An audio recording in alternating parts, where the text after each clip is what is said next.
The moment of the night had to be Trubin's header, the goalkeeper. What about that for a header? What a header! Back in my day, it used to be 1 versus 1. You're already saying, Micah, back in my day.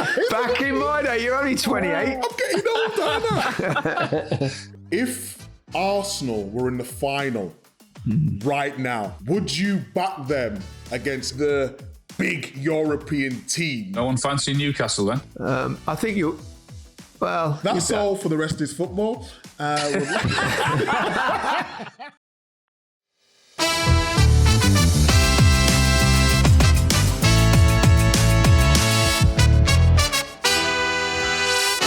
Hello and welcome to The Rest is Football with Micah Richards, Alan Shearer and me, Gary Lineker. We're doing this after a somewhat chaotic night of Champions League football, recording this early Thursday morning, so we'll try and get it out to you as quickly as we possibly can. It was very eventful, but before we start, obviously you were in Paris, Alan. Yeah. Visiting family, and by chance there was a Newcastle game in town.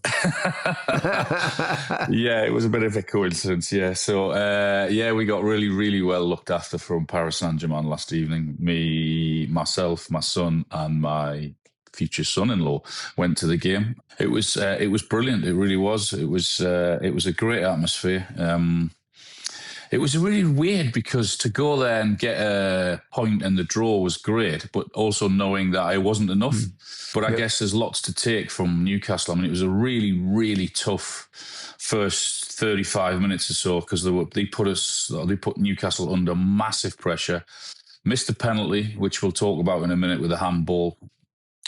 Some really, mind-boggling decisions from the referee, which I couldn't understand. One of them being Elanga going against Kvaratskhelia. He goes off injured, but the ref gives the free kick to Newcastle, but then books Elanga, which I couldn't work out. Newcastle should have had a penalty, I think, in terms of the handball. But the second half, I thought Newcastle were absolutely outstanding. Eddie changed the system, brought Dan Burn back. Dan Burn, 2 months ago, was out with a punctured lung and fractured ribs, and he's back in his first game last night, captain Newcastle at PSG. That's how hard the Geordies are out. Yes, absolutely. And then Newcastle were really unlucky. I mean, they had 2 great chances the last 10 minutes or so. Enjoyed the videos you sent into the group chat. We might try and stick 1 or 2 of those on this episode.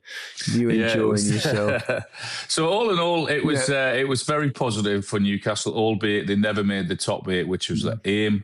But performance-wise, much better away from home. Changed his system, looked comfortable. Changed personnel as well, actually. Yeah. Brought Jacob Ramsey in and Willock in, who I thought were really good.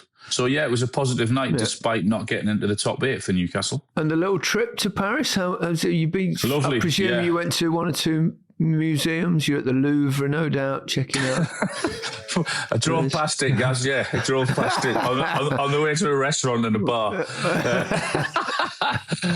So Paris is lovely, isn't it? It's beautiful. Yeah, it's gorgeous city. It really is. Are you a blogger now, Al?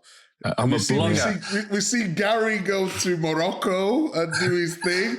I think I called him a YouTuber. Now you're doing the same. What have we become? Mike, what did you call it? A blogger? Is it not a vlogger? Oh, because it's video. Keep up with it. Keep up with it, man. You youngsters don't know what's happening nowadays. Get the right words. Come on. I didn't know either. It was only Harry on the side of me going, it's vlogger, not it's vlogger. It's vlogger, yeah, because there's a video involved. There's a video, yes. So you're a vlogger now. Interesting. You're a plonker instead of a blonker. How was CBS? Because I presume you did a goal show version, because it's the only way to follow the last night of the Champions League. I did the same with TNT. I thought they did it really well.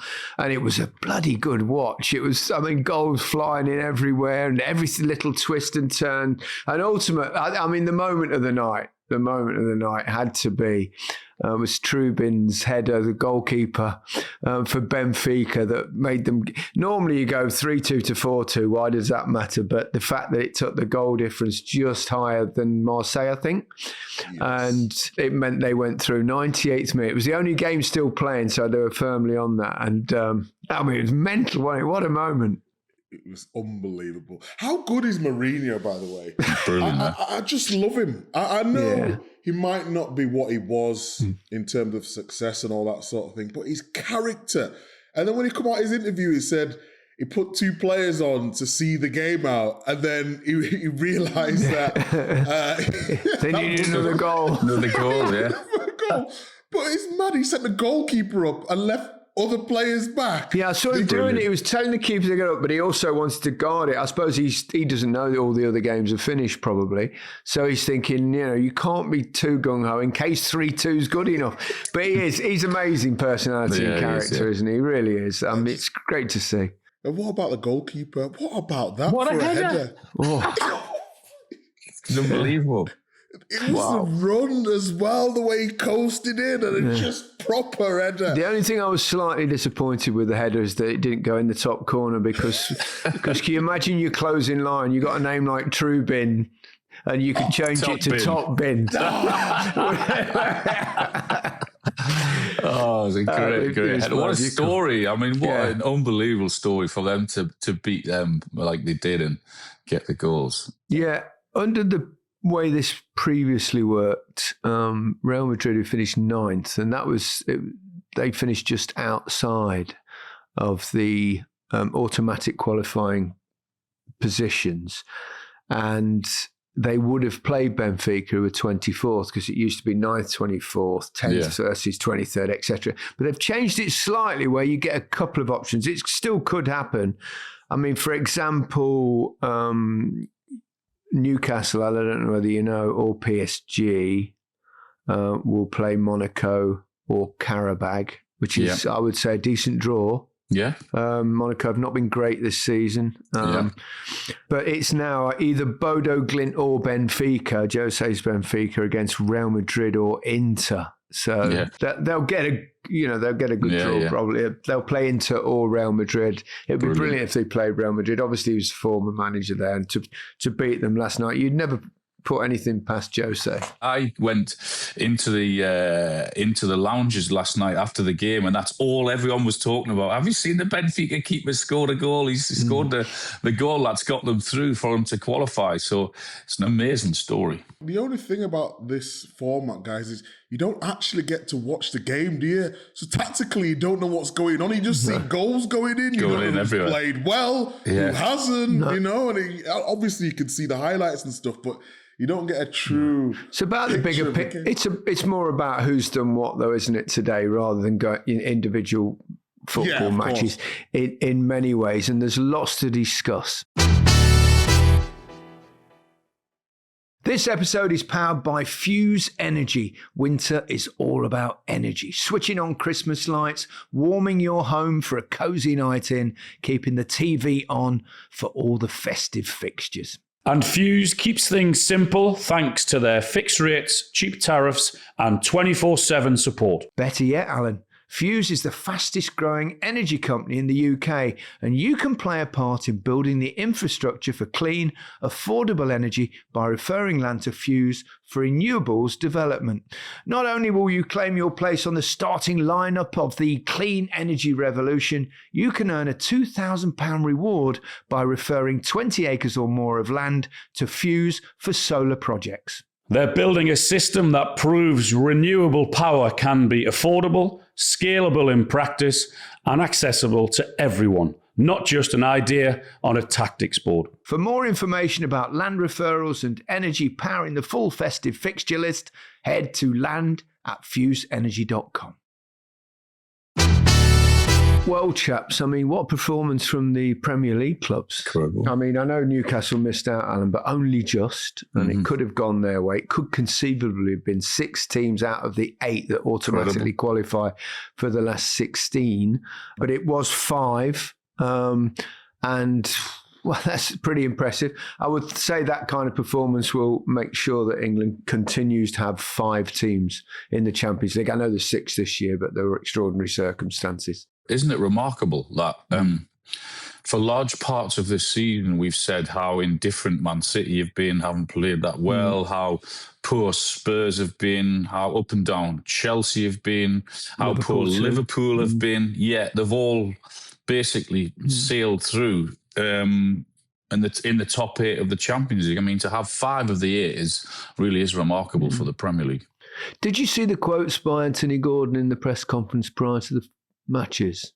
Saying about he was talking about how they sit, the block and what have you. Yeah. He said how it's much more physical now, Premier League. It's changed a little bit. It's gone. I mean, can I say here that we look like we've gone backwards in some ways in English football, back to that up and at 'em thing where we didn't, and then we started producing technical players. Now it seems to shifted back. It's all set pieces and throw-ins and corners and all that sort of stuff. I mean, Anthony Gordon, I thought he put it quite well in the press conference. He talked about the differences between, because obviously he's been doing really well in the Champions League, as all the Premier League teams have. And he was talking about, it's more difficult in the Premier League, it's much more active. And actually, the stats back him up quite a bit. There are more duels in the Premier League, the more aerial duels, 32.1% to 25%. Time spent in build-up play is greater in the Champions League. Time spent in set-piece phases, well, guess what? Premier League clubs, 2 minutes 44 compared with 1:49. Throw-in phase, 1 minute 23 to 22. So it is backed up. Transitions is more is 92.3 in the Premier League and 110 in the Champions League. High-intensity distance, it's 9,090 metres opposed to 8,777 metres in the Champions League. And the sprinting distance as well, 2,410 metres in the Premier League compared with almost 2,300 in the Champions League. So the statistics back up exactly what Anthony says. Yeah, and I like, because when you're watching the Premier League now, and people keep talking about wingers, don't they, and the lack of goals. So Saka's been mentioned, Martinelli's been mentioned, Gordon's been mentioned. Anyone in any top clubs talking about wingers. I think the game has changed now, guys, in terms of how wingers can perform in games because of teams now tactically are so astute. They know exactly what to do. And because Saka, and I've mentioned it before, and say Martinelli having to go so deep, the only goal or really time they can affect the game to some effect is on the transition. So if you look, when teams go in that low block, the 2v1. So what teams now are doing, if you see, watch it. I'm going to do a piece on this on Match of the Day or wherever I'm on, especially the stuff we're going to be doing in the World Cup. Now in a 2v1 down the side as quick as possible. So this go in the mid block, as soon as it go wide, everyone drops in. So what the wingers are having to do now is get the ball, come back out, and then just recycle the ball. I've been watching it. I'm thinking, why are wingers finding it so hard? They're starting deep, and then when they're on attack, they're getting doubled up. So what do you want them to do? And that's not me making an excuse for wingers, but it's changed now. When I used to be, back in my day, it used to be 1 versus 1. You're already saying, Micah, back in my day, you're only 28. I'm getting older now. It was individual battle. You win your individual battle versus the winger. I might get the help on the odd occasion by James Milner when he was playing on the wing because he was really fit and he loved that side of the game. But I used to get zero help from David Silva when he used to play on my side because he was all offensive. So I had to deal with that. Now they're getting extra help from the midfield in front, and I think that's why wingers are struggling to get as much goals as we've seen previously. I think in terms of physicality, in terms of set pieces, all of those things, I'm not sure it's changed because I think part of what's great about the Premier League is the physicality, are the referees in terms of letting a little bit more go. And I do think that's part of what has been great about our league over the years. So, but exactly right in terms of what you're saying. But I think it's probably improved over the years, but that's nothing new for wingers to get back and help their fullback. Yeah, but I think more so than ever. When you look at Arsenal Specifically, I would say this, or particularly this season, just watch Saka, or if it's Trossard, watch their starting positions. And when they lose the ball, how quickly they get back into shape. That's definitely something they've been told to do. And then when they get the ball, it's so hard. They're having to cover 50, 60 yards just to make an opportunity. A perfect example was the Man United game. Perfect example of what I'm saying right now. I'm like, well, how are they supposed to score? Arsenal on the ball, recycle. Man United are in great positions. You're not going to break us down. You're going to have to put a cross in to no one. We'll head it out. Again, transition. We've got pace on the break. And that's how they got done. It was just, I think managers are just more tactically aware of what they need to do and the playing percentages. And Arsenal know they're very good at set pieces. They know they've got good defenders, and that's what they're trying to do. Do you think the physicality of the English game now, particularly with, I think there has been a change in the set pieces. I mean, it's not like it used to. I mean, the crowding the goalkeeper, for example, things like that. Do you think that's one of the reasons why the English clubs have done so well in this group stage? And does that make it more likely that an English team will win it? Because it's really difficult for them to cope with perhaps the set-piece routines that the English teams use, because we've seen they're struggling in the Premier League as well, because it has become more and more prolific. Yeah, I mean, that was definitely in terms of the long throws last night with Newcastle PSG, because up come the cavalry of Sven Botman, Malik Chow, three centre-halves come up for throws in, and they look really dangerous on the long throws, and they couldn't handle it, PSG, in that second half. But yeah, I think that's one of the good things about our league is that the physicality and all of those things that go with it, the intensity, the pace, and all of those things, and that's what I think makes the Premier League stand out from any other league, and why everyone looks all around the world and look at the Premier League and be jealous of it. You've done loads of games on Match of the Day, Gaz. What has it changed for you watching football? Is it still as exciting?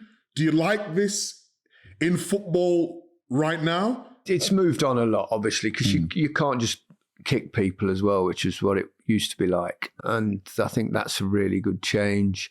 I think English football, even though it did change and has changed over the last decade or so towards a more technical sport, the people like Pep Guardiola came in. You remember when he first came in, they said, you can't build up that. It'll never work in this league. And he proved everybody wrong. So I enjoyed the fact that we started to get more technical. I think we were helped by the quality of pitches as well, which improved things. And we started to train youngsters to actually football skills rather than full-size pitches where the big lad at the back kick it as far as he could, because the only way he could get down to the other end, which is very true.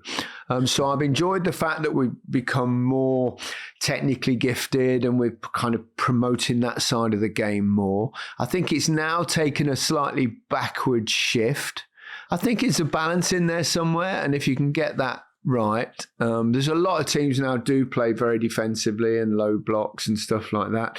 So for me, there's always a slight danger as someone who's lived through many decades of watching football that you go, it was better then. There's a nostalgia in the air. Football was better back then, because you see stuff and you'll go, oh, that was those games. They used to have brilliant games then, but you forget the 9 out of 10 games that were pretty much dross back in the day.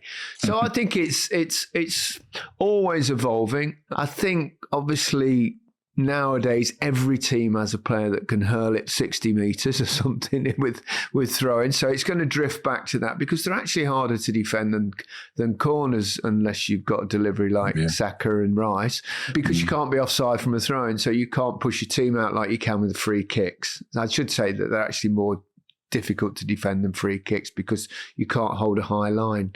So the game's always evolving. I enjoy it whatever way it is. Sometimes you'll get terrible matches and lots of times you'll get really good games. But I think the mix in the Champions League is really good, because you're going to get teams that are super technical. The Spanish sides, for example, their football doesn't changed that much. But in my day, they were very much kicking and like whacking you up in the air, and it was really physical.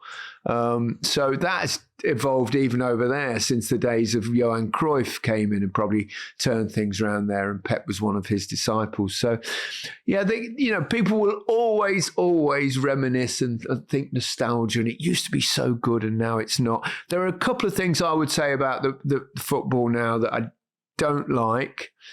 And that is obviously one is VAR, and people talk about the amount of time footballers waste. The biggest time wasters in football now are the referees. Every free kick, we have to wait 10 minutes while they mark the ball, mark the wall and go back. Until the referee's ready, you can't take a free kick. The introduction of VAR, I think, has been by and large a disaster at the moment. I think it's terrible experience for supporters in the ground where you can't see what's going on. It's bad enough on TV at home. I think that needs a complete rethink. So there are ups and downs in all things. They're going to apparently bring in this new offside law where your back foots would be on, as long as part of your body is in an onside position. I think it's Arsene Wenger's thing. My fear for that will make teams perform even more of a low block because they won't be able to play offside anymore. They really won't. And then you'll end up with teams just defending their own box all the time. So it's always evolving, but, you go with it, and there's still great games and then not so great games. The reason why I asked the question, because... when you watch games and you analyse them and you see that's why you have to give a lot of credit for Barcelona, for what they're doing. Okay, good point. Their high line is frustrating for us to watch. It is so frustrating, especially for me as a defender. I'm looking at thinking, it's making me cringe every time I watch it. They conceded a goal yesterday that the players are still running forward when they need to run back. But the way they entertain and play football, if they could move that line 5 yards back, just 5 yards, that's all I'm talking, 5 yards, Barcelona could beat anyone on any day because the football that they play, the rotations, the movement, the pace, they've got absolutely everything.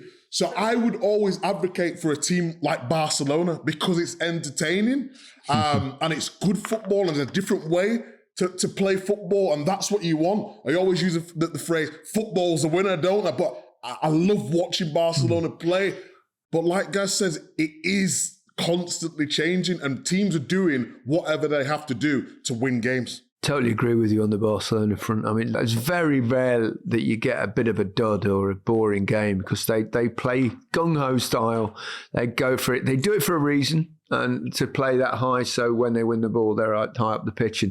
But, I mean, there's so much talent in there and the football that they play. I mean, they go goal down in every game. Whereas most teams, you go, they're in trouble now. But you go, well, they'll probably win 4-1 or something. Yeah, they have. They've got the forward players to hurt you as well, haven't they? So, but yeah, it's incredible. I watched them when they played Chelsea, didn't they? And Chelsea just killed them with their tactics and how they exploited that high line. But it is definitely good to watch. It's entertaining for sure. Who was the pick of the England teams, do you think? So I suppose Arsenal so far in the Champions League. Because 8 out of 8. 8 out of 8. What, they conceded just 3 goals, was it, all in all?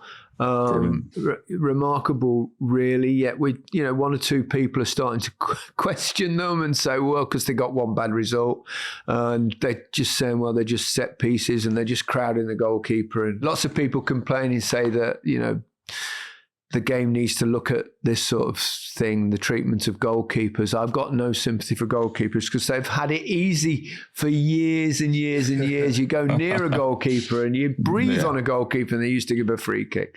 But Arsenal, so the top of the Premier League and top won the league phase in the Champions League. If Arsenal were in the final right now, would you back them against any of the big European teams? Yes, I would. You would? For what reason? For a reason, they're very difficult to score against. They're very well organised, and they will hurt you with a set piece. And I don't see that many European teams at the moment probably being able to deal with their set pieces. And I think, people say, well, it's not great, to watch, but, it's mainly because teams play low against them.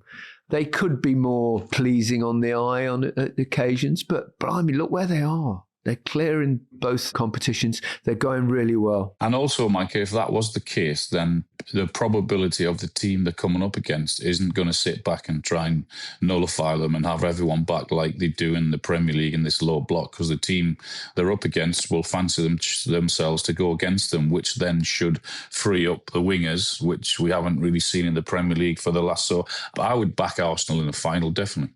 I think it depends also who they're playing, because if they played another English club, they have tended to struggle a little bit against the elite teams in the Premier League. Not terribly, but they've found it more difficult. So, if it were, Manchester United or a Liverpool at their very best, you could say maybe be difficult. But if they were, if they were up against Barcelona, you would think, I think they're not brilliant defensively, Barcelona, particularly I think from set pieces as well as the high line. So it depends, but I know exactly where you're going at, because against the very best in the Premier League, they've not been as brilliant as against other opposition. But could I just one more to add to that? Okay, the lack of goals. Then you guys have been strikers. I mean, Champions League. I totally agree with what you said, guy. I think they've got an amazing chance to win the Champions League. I really do, because of the things that you've just said. That's why I asked you guys. But the lack of goals. All the strikers scored last night, Micah. Yes, we're talking about Premier League now. Let's switch the competition. Yeah. To the Premier League. I think there was a stat that you mentioned on the last pod about the own goals was really high. I think the top scorers only got 5 or 6 goals. Does that worry you then going forward? Can you sustain that for the rest of the season and win the league? Well, they've done it up to now. So the answer to that is yes. But that will prove, I think it'll be very difficult. They're going to have to start scoring more goals, there's no doubt. I mean, because Gyökeres 5, Saka hasn't scored for 12 or 13 games, as some of the others haven't either. That has to improve. There's no doubt about it. Those guys have to start scoring in between now and the end of the season. They're too good players not to. Something has to change with Saka. Saka's an amazing player, as we know that. But in terms of assists or goals, they haven't worked for a while. That has to change. He's too good for that. What is the mindset? You won a league at Blackburn, Al. I know we're going a little bit off topic, but the insight in Arsenal, where they are, they're going for the league, going for the Champions League. As a defender, my mindset was just do the basics. Do the basics right. You must have went through a little spell, I don't know, in that season, but you're the talisman of the team. You're going to get them over the line. And Saka, Gyökeres, Havertz coming back now, Jesus, Trossard, Martinelli, they're the guys who are going to do it. Yes, they always say defence wins your championships. I always get that. But the lack of goals to some people is concerning. What was going through your mind throughout the season? Did you feel though you had to be that guy to take him over the line? Yeah, I felt that. I enjoyed that. I enjoyed everyone looking at me to try and score the goals, and obviously everyone was trying to stop me, but I enjoyed that pressure there. But that's why I say that has to improve if they're going to go on and win the league. But they also, it's not just that. What they have to deal with, they've got to deal with the mental side of it and the noise, because after every defeat or every game they don't win, the noise gets a little bit louder because of what's happened in previous years. And it'll get a damn sight louder if Man City keep putting the pressure on them, or even Aston Villa, Aston Villa are there or thereabouts. So the more the teams win below and they don't, obviously, because of what's happened, then that's what they have to deal with. We have to have that as well at Blackburn, because albeit it wasn't for so long and we were newer to the party, if you like, but we had to deal with that as well, and we very nearly tossed it away come the end of the season. So that's another thing they have to deal with, the mental side of it. I would say, Micah, that yes, they can win the league playing as they currently are, but they'd have a hell of a much better chance of winning the league if one of their strikers could start banging in on a regular basis.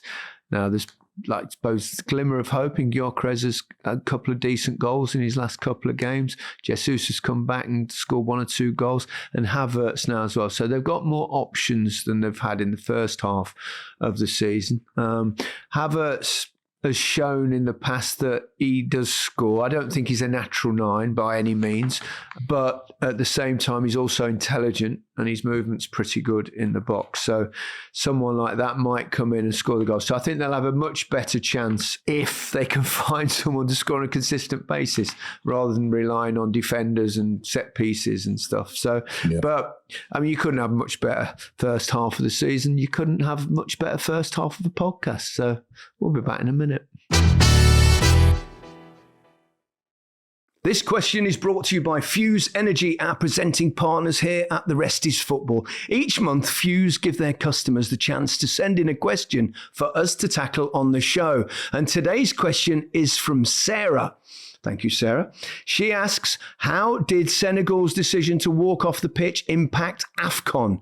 And what could it mean for African football as a whole? Good question. Well, you was there, Gaz. I was there. Tell us. I've seen a lot of things in my footballing lifetime, but I don't think I've ever seen anything quite as mad as that 15, 20 minutes at the end of the final. I mean, firstly, the stadium was incredible. The atmosphere was amazing. The noise inside was, the stadium was gorgeous. And you're thinking, this is really good. The pitch was perfect because sometimes in the past, a lot of the, actually I went to the game with one or two of the Kanu was in the car.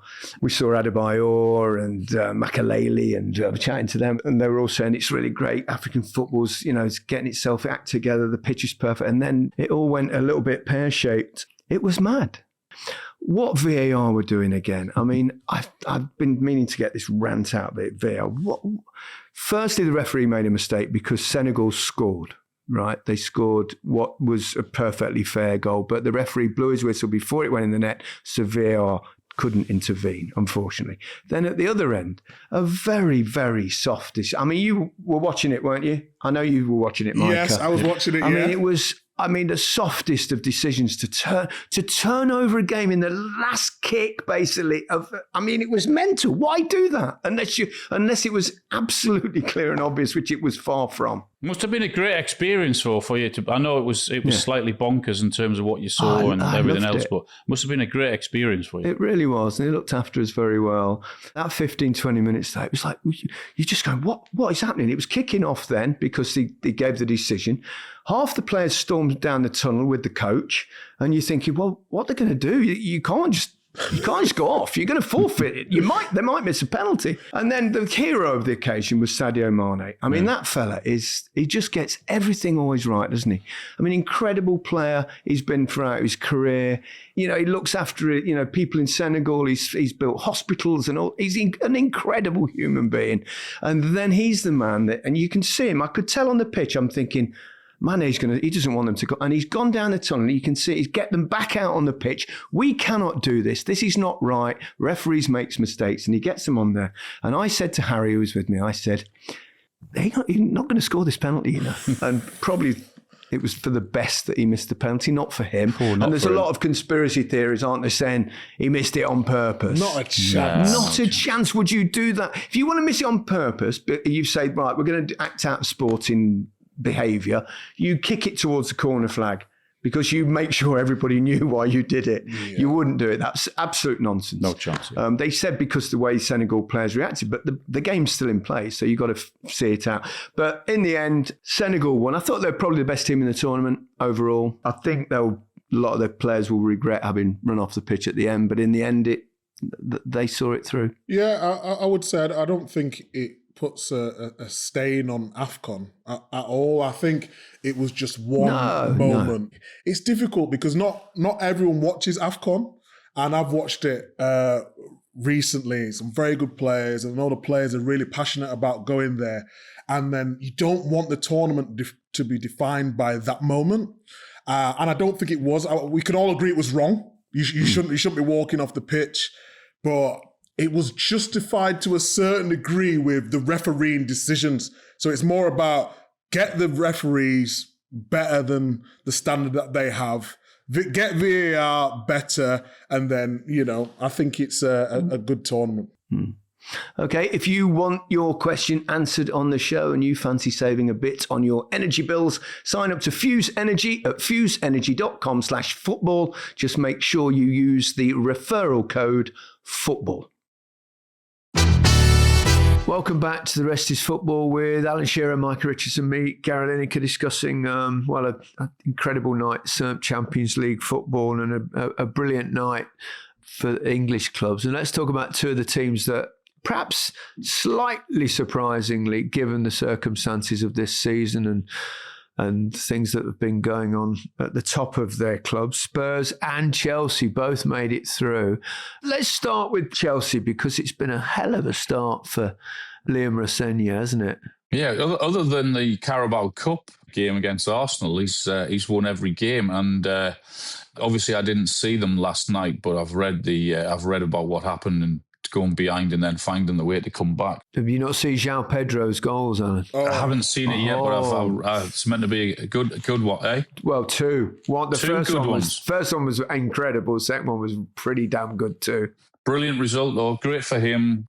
Great for his belief and confidence and him settling down at Chelsea. Great. It's a great answer to anyone who didn't think it was perhaps the right appointment, but he's getting his right to reply, isn't he? Yeah, he is. He's getting a tune out of him. I spoke to João Pedro after the game, actually. Did you? He's so cool. Not a lot of Brazilian, I don't want to disrespect any Brazilians here, but my Brazilian friend told me that not a lot of Brazilians speak English. So his English, I know he's been at Watford and Brighton and all that sort of thing, but his English was very good. And he talked about the new energy that Rosenior's brought to him. The team look a lot more, I think energized maybe was the word that he used. But for him to come from Strasbourg and then have instant impact after all the doubt at the start, it's just amazing for him and for the players. I think there's just that one question with Chelsea is what they're going to be satisfied with, because I still see Man City ahead of them. Liverpool on their day are still ahead of them. And obviously Arsenal and Villa too. So it's going to be intriguing how that goes. But it's a great start. They really are playing some good football. And when they went down, was their heads going to drop? They didn't drop. They come back, 2 good goals. Yeah, they look really good, Chelsea, at the moment. And Cole Palmer returning to action. Nice little ball for one of them. And who would have thought Napoli would miss out? And obviously he was up against a former Chelsea boss as well, Antonio Conte. So that was a massive surprise that Napoli didn't even make the playoff stages. And for Spurs as well. Big win for Thomas. I mean, I know Frankfurt have been struggling, but to finish so high. It's incredible, isn't it? A bit like last season, did really well in Europe. I know it was an easier competition last season, but and really struggling in the league. The performances against Burnley, the performance against West Ham, and then you go into the Champions League and it's just like totally different. It is remarkable, isn't it, that they can actually do that, but amazing that they've had such a good run and deserve to finish where they have. It's just strange though, isn't it, seeing it? Mad. Because normally when you go to the Champions League, you're thinking, ooh, this is the best of the best now. And Spurs absolutely flying, but then can't do it in the league. It's just weird to see, you know? But I was happy for Kolo Muani. Because as a striker, I watch, he works so hard for the team. When he gets in front of goal, he doesn't really have that composure, but he deserves a goal for his performance. That's not a great asset for a striker. I know, but I mean, in terms of, he snatches at a lot of things, Gaz. You know, when he's in there and then when he gets his chance, he might not get a chance for 30 minutes and he gets it and it's not quite the right connection. So I was happy for him to get his goal. And then Solanke as well. Got his goal after coming back. He's been out for a while, hasn't he? Been back the last few games. So, yeah, I'm happy for them. And I'm happy for Thomas Frank as well. Well, he's finished above Luis Enrique, Hansi Flick, Pep Guardiola, Simeone, Conte and Mourinho. I mean, I know it's only the group stage, but it's not a bad list to finish above. Absolutely. I mean, there are so many English teams guaranteed to be in the last 16. 2 of those, Manchester City and Liverpool. Ooh, City are back. Ooh. City are back. Calm down. Haaland is scoring 5. You see his little Chip. Great little finish. Lovely little finish. We like those finishes. Was it comfortable, Micah? Yeah, because we had that's the games and all, but I had my eye on this. It was just to the left of me. City looked comfortable, had a lot of chances. Shirky looked like he played really well. Haaland took his goal, although he had a few more chances as well. But I think City now are going to start to climb. I think they're going in the right direction. Semenyo signing was massive. Gay signing was big as well. And I always said, and we've said on the pod many times, I think it's going to go all the way to the end of the season. If City can stay within 2 to 3 points of Arsenal when it comes to that game in April, I think it's at the Etihad as well, that it's going to be very entertaining towards the end of the season. And the reason why I say that, City are not what they used to be. The intensity is not there. They're not getting the ball back as quickly.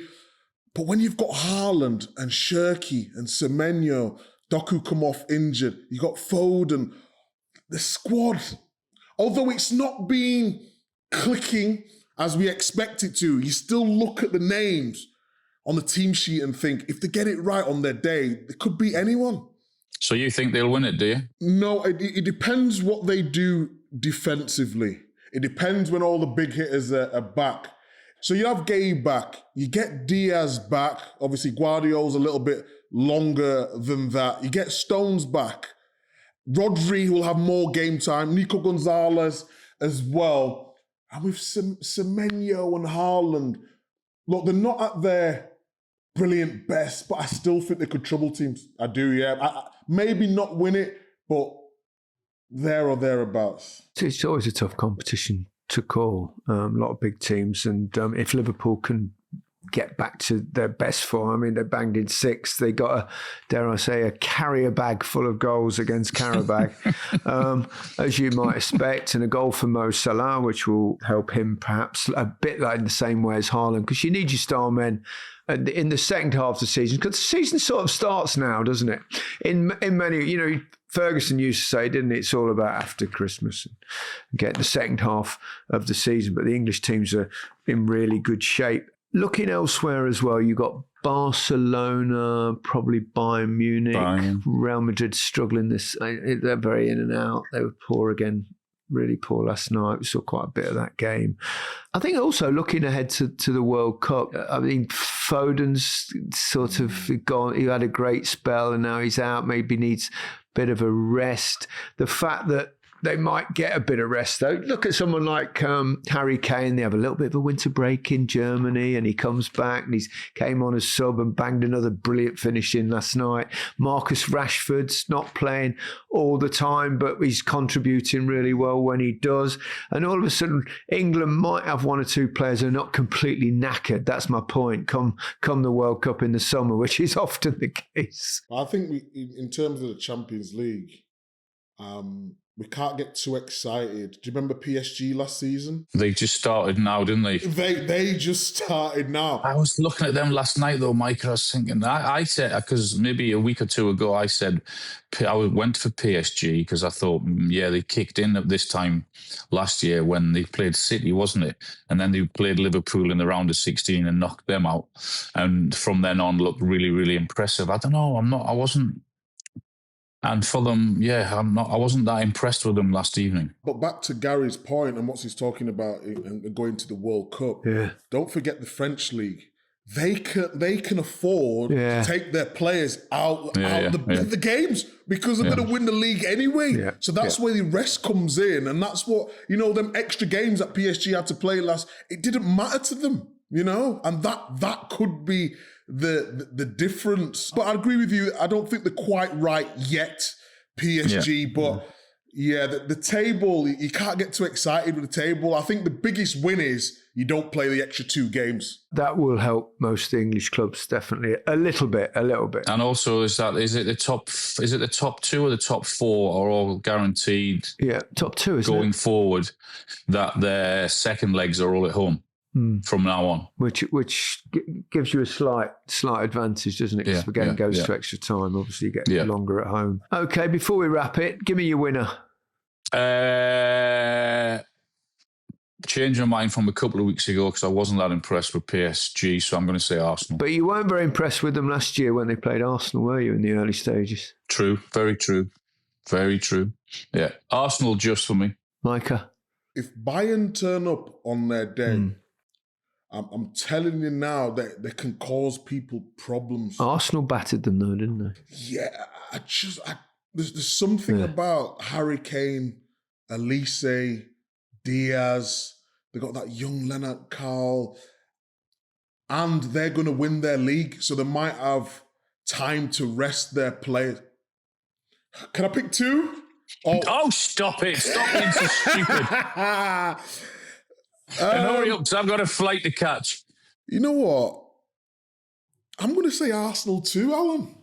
Just because defensively could be the difference. I think Arsenal will take a lot of beating, but I can't go with both of you, so I'll go with Barcelona. Oh, yeah. Yeah, Barcelona. I mean, they give a bit away. No one fancy Newcastle then? That's all for the rest is football. Go on, carry on, Mike. You can wrap it. Go on, Mike. Where's your next joke, Alan? Go on.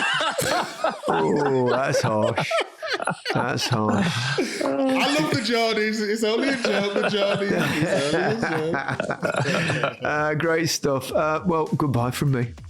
Goodbye from me. Goodbye from me. Have a great weekend.